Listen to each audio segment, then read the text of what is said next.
Guys, we have a positive show. We've won a game. Let's go. It is absolutely unbelievable. We've won a game. We are 90 minutes away from being in a European final. That's insane, considering we are, at the time of recording, 16th in the league, probably soon to be 17th, and 20 plus losses. But that's a different competition. We're not going to talk about that right now. We're going to talk about last night. We're going to talk about Tottenham beating Bodo Glimt 3-1.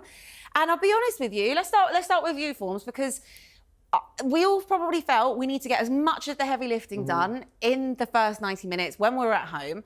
And we did that all in the first minute, didn't we? Yeah, we really did. And I think that, I watched Ange's press conference and he said that it was the fans that gave the players the energy to score in the first minute. And we did. I was there, you were there. It was insane. And I haven't seen an atmosphere in the stadium like that in so long. But I also thought that we were going to go and hit them 4-5, 6-0. Yeah. And we were 3-0 up and I was so gassed. And then they got one back and I went, why do I not feel like we won this as much as we should have done? I know. I think that is the overarching thing from last night, which sounds really ungrateful because we haven't had any positive moments. That why are we not so happy that we're 3-1 up, 90 minutes away? Surely they can go to Norway and get the job done. But the feeling is actually I'm a little bit deflated. I left the stadium feeling that way. Sonny, did you go last night? Did you feel the same way? I was watching from home and, the atmosphere came across incredibly on the TV. I think it's one of the best atmospheres since that UCL semi-final. It must be, European semi-finals for Spurs. We turn up unlike Arsenal. At least we do I have something. to get that dig in. But, yeah, I agree, because it was a bit of a gut punch because I feel like we dominated. I know Bodo Glimt had a few injuries, a few suspensions, so some of those players are going to be back for the next game. But I think we did enough. I'm convinced we can go out there next week and put on another perfect display. And just, the players that we've criticised all season turned up, didn't they? The Maddisons, the Johnsons, and they just showed on their day they can be unstoppable. I've been quite negative when I've been on this show the last few weeks and months. It's all right. It's been hard. It's been hard to find any positives. But that was the performance that you could think, wow, maybe we've got one toe, not 1 foot, one toe in the Bilbao Just a final. little one. I'm not going to go any further than that. Teeny, like a little baby toe. Well, you're absolutely right. Look, after 38 seconds, we were a goal in front. I think the atmosphere was brilliant. It was electric. Shout out, because if you want to learn how to do a TIFO, certain other clubs in North London, look no further than coming to Spurs. We don't do much, right? We do good TIFOs. There's no competition. No competition. Was that a duvet they put out the other night? Probably. What was that? Shower curtain? Let's not talk about them. But look, it was an amazing atmosphere. It was really electric in there. And like you said, Formz, I have always struggled at the new stadium in the last 6 years to feel that connection there because also I guess the football's been terrible for the most part and results haven't always gone our way. But White Hart Lane was such a special place that on European nights, it's like it could be a cauldron at times. And we haven't really had that cohesion in that new stadium. So I felt last night we definitely did have that. I want to just quickly touch on Brennan Johnson because I'm critical of Brennan Johnson. I think we all are critical of him. Yeah. And this kind of narrative that all Brennan does is back post Brennan. All he does is score goals. He does nothing else, which is actually true. But at least he does actually score goals. That's his 17th goal of the season. That's 4 more than the next top scorer, which is Dominic Solanke. We spent a lot of money on Brennan Johnson. Have you seen enough return on our investment? Yes. And I understand the criticism, but I've always been a big fan of Brennan Johnson. Even Forest days, I was really excited when we signed him. He was great at Forest. Oh, exactly. But I also think on his day, he's great for Spurs. And when you lose a player who guarantees you 30 plus goals in a season, you need to find goals elsewhere. And it doesn't matter how he gets them. If they're all tap-ins from the back post, it doesn't matter how he gets them. As long as somebody is scoring goals to make up for losing a striker like Harry Kane, happy days. Yeah. Sonny, last night, James Maddison, it was a really nicely taken goal, lovely ball over the top as well. I have to say with Maddison, he does hold it a lot. He will be the one that comes out and does the presses and he'll say, I know it's not good enough. I know the Spurs fans don't want to hear from us. And he did that a couple of days before when he did the preview for the Bodo game. And he said, it doesn't just affect the fans. It doesn't, it affects us as well. I don't want them to think they don't care. We all want this. And we've needed him to step up in big moments. And last night he did that. Yeah, hopefully you could see it on the camera. I've got my James Maddison t-shirt on today. I've got to represent that. But he he showed this, didn't he, in the Manchester City game earlier this season? I think it was on his birthday. Like, he can deliver in these big moments when we need that sort of talisman. And even that goal, I think, some people said, was it a bit of a scuff? Was it a bit of a fluke? The way he actually drives it into the ground, I think actually misled those Bodo Glimt defenders. It was a really good strike in the end. But yeah, I just feel like he has got this in him. He's just been criticised this season for inconsistency because of but then the whole squad has been inconsistent, and he is part of this, like senior leadership group. But some people have said, has he fallen out with Ange because he always seems to be substituted off? And, is he the perfect creator for Spurs, or is Kulusevski more that 10 role?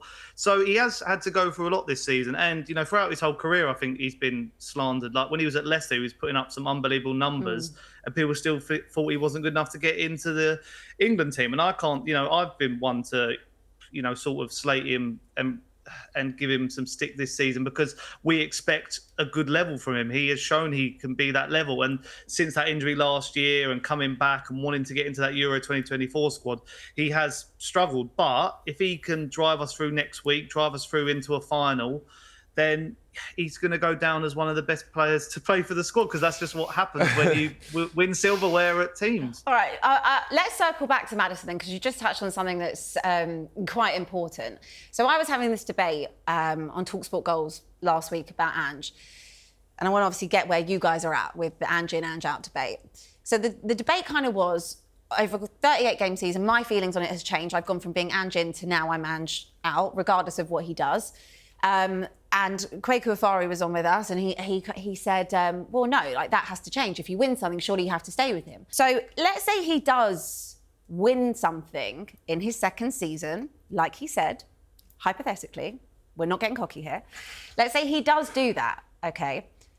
Would you then feel that that's enough to keep Ange for next season? Yeah. I'm Ange in. And I'm probably one of the last left that is so all Ange in. I know that we've had the season from hell domestically. I just love him. I love the way... Do you love losing 19 plus games? No, absolutely not. And I think I'm numb to the losses now as well, which kind of definitely helps what I'm about to say. But I love the way that he talks.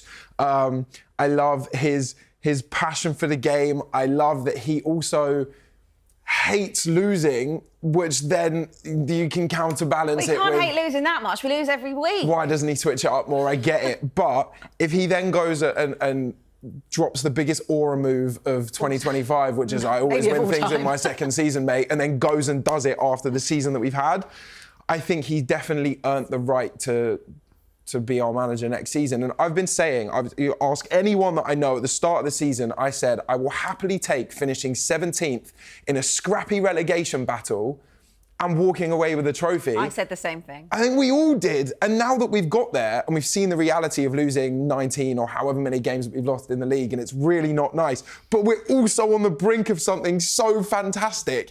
It's kind of like this, I'm like toying in my brain of, has it been a good season? Has it not been a good season? Well, but I think if you look at it from that perspective, if you've given us the option, like you said, 17th and you're going to win a European trophy, yeah. I think all of us, and Sonny, I'm speaking for you, and we'll bring you in, but we all would have taken that. The only thing is that to win a trophy or be in a cup, obviously it's a lot shorter sample size, right? And they're sometimes one-off games or they're two-legged or something like that. But when you have a look over the course of a 38-game season and you have lost over 20 games, my thing with Ange, which is why I've switched, is because what you want to implement clearly can't be implemented in the Premier League in that level of intensity and doing it week in, week out. You can get them up and you can get them organised in a game when it's a cup. But why can't you do that week in, week out? And also, why as a manager can't you adapt? We've seen them against Frankfurt. We all thought we were definitely going to go out against Frankfurt. We put in a really good tactical performance. We changed things at some points. We had 8 at the back, right? I'm not saying you have to do that in the Premier League, but you can't go into the Premier League over 38 games and play the same way against every single team. You can't do that because you leave yourself so incredibly open. Sonny, where are you at with the Ange debate? My hypothetical would be Ange would walk away if he has got some street smarts, I think if he wins the trophy and like he'll go, I said that line and I've delivered. He should then walk away from the job. And then the thing is, he puts himself in good stead if he wins it, because he can go and get any other job in Europe if he wants, and escape this sort of whirlwind that is Tottenham Hotspur and Daniel Levy. You know, if I was a manager at Tottenham, I'd be running away at the moment, you know, with how it is. And I agree with what you say there, Abby. The thing is, a 38-game Premier League season is a perfect barometer to assess how good a side is, you know, over the course of 7 or 8 months. Whereas cup competitions, you just have to have sort of different minerals. It's why there's always like age-old debates about, like, you know, Roberto Di Matteo. Is he a great manager in the echelons of football? Well, he won the Champions League, but he wasn't good enough, you know, with Chelsea. One day Ramos, should we have stuck with one day Ramos? Exactly. No. Sometimes, you know, Manchester United, you know, they won cups under Eric Ten Hag, and Ole Gunnar Solskjaer always delivered that line with, you know how good a team is based on, Premier League form and league form. And that's why, you know, I think, you know, Arteta and Arsenal, they kept him on, didn't they? Because he won the FA Cup. But now it's coming to that stage where it's like they're consistent, but they're not delivering in the league, and that's where they're being, you know, marked up on. So it is a tricky situation, because I was Ange in for a long time, and it was that Everton game where I was like, right, I'm not seeing it anymore. The performances aren't there, and now I just feel like, I mean, people are calling me Havana flip-flops. I change my opinion so much on my channel. But I'm just, you know, I'm using my eyes and I'm saying what I see. And I think at the moment, I'd say, I mean, if he wins it, I can see Levy keeping him on. But I think if Ange's got any sense, he'd walk. Because would it not be a very similar thing to the Ten Hag situation, right? He goes and wins, he wins the trophy, and then, okay, let's say that Tottenham did stick with him, and we stick with him, you know, give him this summer. Let's say we won it, and we've got the 100 million. Not that I think that Levy would let us spend the 100 million, but that's another story. But let's say that we have that money and he wins it, and then we stick with him, and we're sitting here in October, November, and again, we're 17th in the league, 18th in the league. That moment of being absolutely over the moon that we've won a trophy, and now, you know, that's done now. That's put to rest, that we don't win anything, and we can move forward, hopefully. But when we're sitting here in the league, still so deflated, and we're like, you know, we're watching this week in, week out, then you get yourself into a Ten Hag situation, and we've wasted another season. This is where our fan base confuses me, because it's so true. You can really judge how a team and a manager is working in a 38-game league season. But when you are a fan base that has been screaming for trophies for so long, you can't then go, oh yeah, but the cup competitions don't really show anything. Because if we're winning trophies consistently and we're having up and down league seasons, for the next 3, 4, 5 years, I don't care. I actually don't care. Do we belong in the Champions League? No. So if we get in the Champions League from winning the Europa League, massive bonus, thank you very much. I agree with that. But if next season we finish 10th in the FA Cup, are you taking that? I'm taking it. Of course you are. But there's a difference between being 10th to being 17th. I know, but... And we haven't won this trophy yet. I know. If, you know, let's say we do go and, you know, get past the 2 legs, and we beat Bodo next week and we're in the final. It's very likely we're going to have Manchester United in the final. We'll obviously talk about that a little bit later. But we could also just leave the season with just being 17th. Mm-hmm. Oh yeah, well then he's got to go.